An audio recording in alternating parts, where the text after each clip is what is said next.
Chapter 3.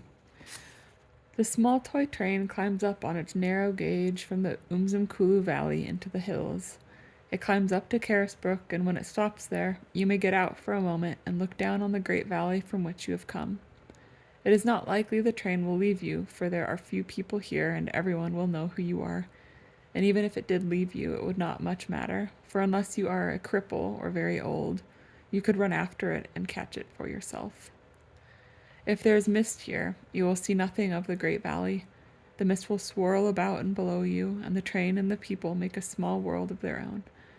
Some people do not like it and find it cold and gloomy, but others like it and find in it mystery and fascination and prelude to adventure and an intimation of the unknown. The train passes through a world of fancy, and you can look through the misty panes at green shadowy banks of grass and bracken. Here in their season grow the blue agapunthus, the wild watsonia, and the red hot poker, and now and then it happens that one may glimpse an arum in a dell, and always behind them the dim wall of the wattles, like ghosts in the mist. It is interesting to wait for the train at Carisbrook while it climbs up and out of the great valley. Those who know can tell you, with each whistle, where it is, at what road, what farm, what river. But though Stephen Kumalo has been there a full hour before he does not listen to these things.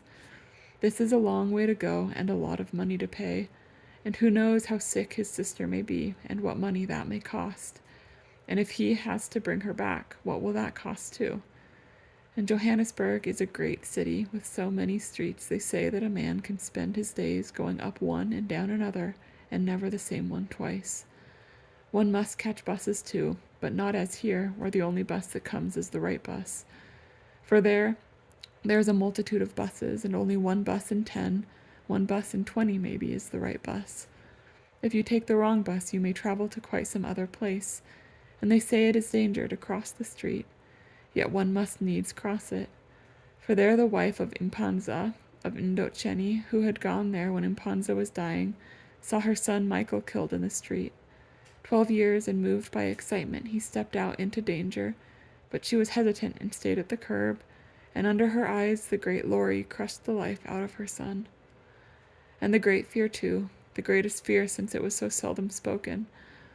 Where was their son? Why did he not write any more? There is a last whistle, and the train is near at last. The parson turns to his companion.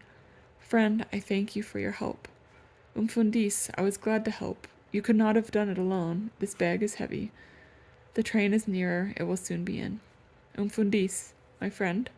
Umfundis, I have a favor to ask. Ask it then. You know Sibeko? Yes? Well, Sibeko's daughter worked here for the white man, U. Smith, in Ixopo. And when the daughter of U. Smith married, she went to Johannesburg, and Sibeko's daughter went with them to work.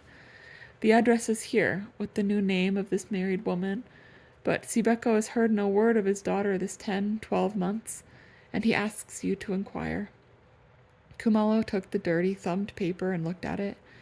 Springs, he said. I have heard of the place, but it is not Johannesburg, though they say it is near. Friend, the train is here. I shall do what I can. He put the paper into his wallet, and together they watched the train. As all country trains in South Africa are, it was full of black travelers. On this train, indeed, there were not many others, for the Europeans of this district all have their cars, and hardly travel by train any more.